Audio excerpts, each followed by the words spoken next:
ఒకటో వచనం. అడా ఒక్క నిమిషం తీసిన వాళ్ళందరూ గుర్తుపెట్టుకోండి. 1 అనేది రాసింటారు, సరేనా? కింద చిన్నగా 1 అని రాసింటారు, దాన్ని చదువుకోండి. ఇప్పుడు చదవనా?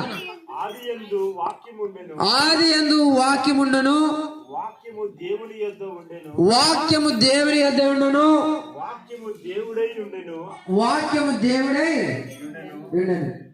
ఇంకోసారి చదవనా? మీకు అందరికి కనిపిస్తుంది కదా, చదువుతున్నారు, చూస్తున్నారా? ఇంకోసారి చదువు. ఆది యందు వాక్యముండెను, వాక్యము దేవుని యొద్ద ఉండెను, వాక్యము దేవుడై. చాలు, థ్యాంక్స్ అబ్బా. అందరూ ఒకసారి వినండి. మీరు విన్నారు కదా? ఎవరైనా చెప్తారా?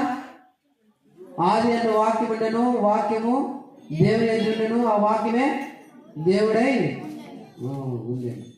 ఇది మన యొక్క దేవుని యొక్క మొదటి స్థానం అన్నమాట.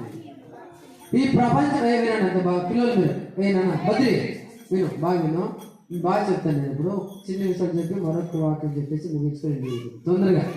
నేను పోలా, మీరు పోలే, ఎందుకంటే ఈరోజు సండే చికెన్ మటన్ చేసినారు, తినాలా బాగా అనుకున్నా, అవునా కదా? వినండి బాగా. అయితే ఈ భూమి అంతా నిర్మించక మునుపు, ఈ భూమి నిర్మించబడక మునుపు దేవుడు మాత్రమే అప్పట్లో ఉన్నాడు అనమాట. ఒక్కడే ఉన్నాడు. ఎవరు? దేవుడు మాత్రమే అప్పట్లోన ఒక్కడే ఉన్నాడు. ఎలా ఉన్నాడంటే వాక్యమే ఉన్నాడు. ఎలా ఉన్నాడు?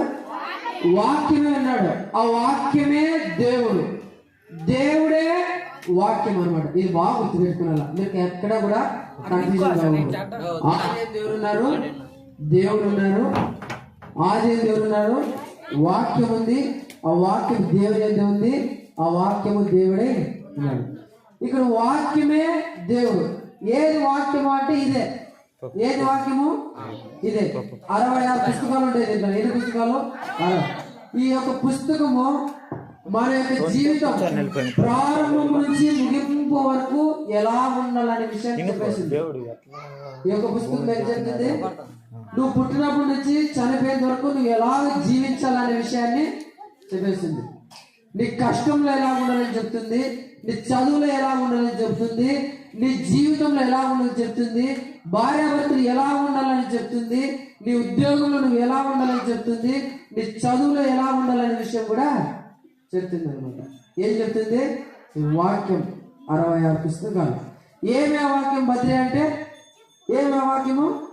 ఆది యందు వాక్యము, మన వాక్యమే ఉండెను. తర్వాత చదువు. దేవుని యొద్ద ఉండెను, వాక్యము దేవుడై ఉండెను. సరేనా? బాగా గుర్తు పెట్టుకున్నా.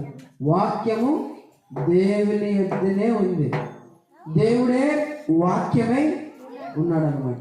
ఈ విషయం బాగా గుర్తు పెట్టుకున్నా. సరేనా? ఇప్పుడు మీకా రాసిన సువార్త మీరు మనమంతా తీయండి.